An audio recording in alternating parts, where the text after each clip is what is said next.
Баршаңызға қайырлы күн. Сіздермен бірге Умида. Бүгін біз сіздермен жасайтын тамақ машава деп айтылады.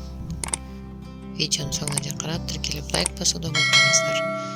Ең алдымен бізге пиязды осылай жартылай шала қуырып аламыз.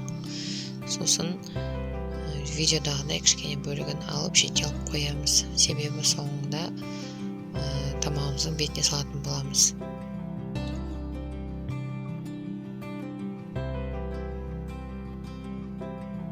Сосын етімізді салып, 1-5 минуттай қуырып аламыз.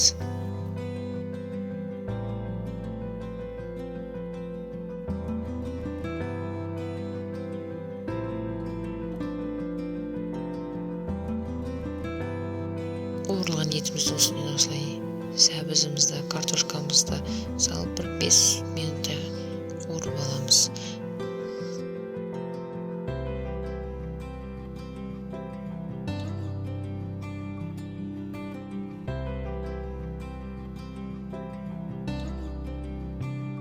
Бір қасық томат пастасын суға араластырып, осылай үстінен құямыз. Сосын үстінен 3 литр су құятын боламыз. Себебі бізде қазір біз машамызды жуып, суға сразу салатын боламыз.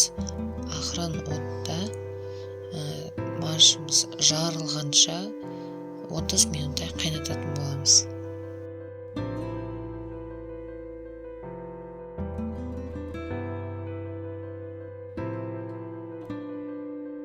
3 литр су құйған себебіміз маш бізде ұзақ жарылады. Қайнаған кезде су азайып кетеді. Сосын біз осындай болып жарылу керек. Жарылғаннан кейін 2 шыныдай күрішімізді саламыз. Күріш суды өзіне тартып алатын болғандықтан суды көбірек құямыз.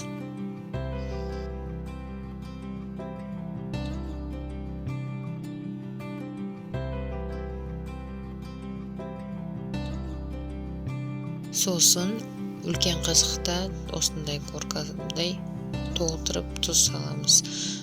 Бұл тамақты сәл тұзын көбірек қылсаңыздар, тамақтың дәмі керемет шығады.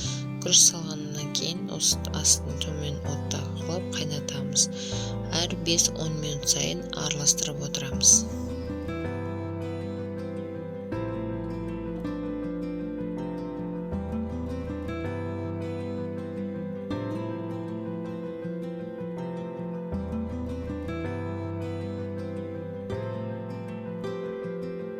Көріп тұрғандарыңыздай тамағымыздың суы тартылып қоюлана бастады. Бұл деген тамағымыз пісейін деген сөз.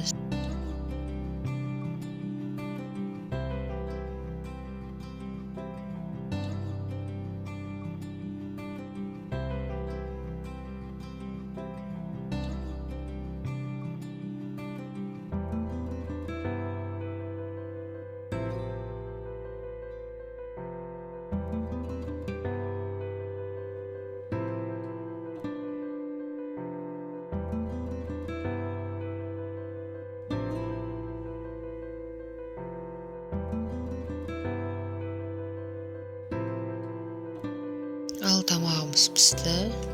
Табаға салдық тамағымызды. Осылай тамақтың басында қуырып алып қойған пиязымызды салдық.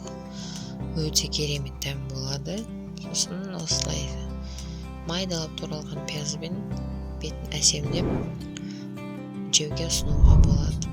Видеоның ұнаған болса, лайк басып, тіркеліп, комментарий жазуды ұмытпаңыздар.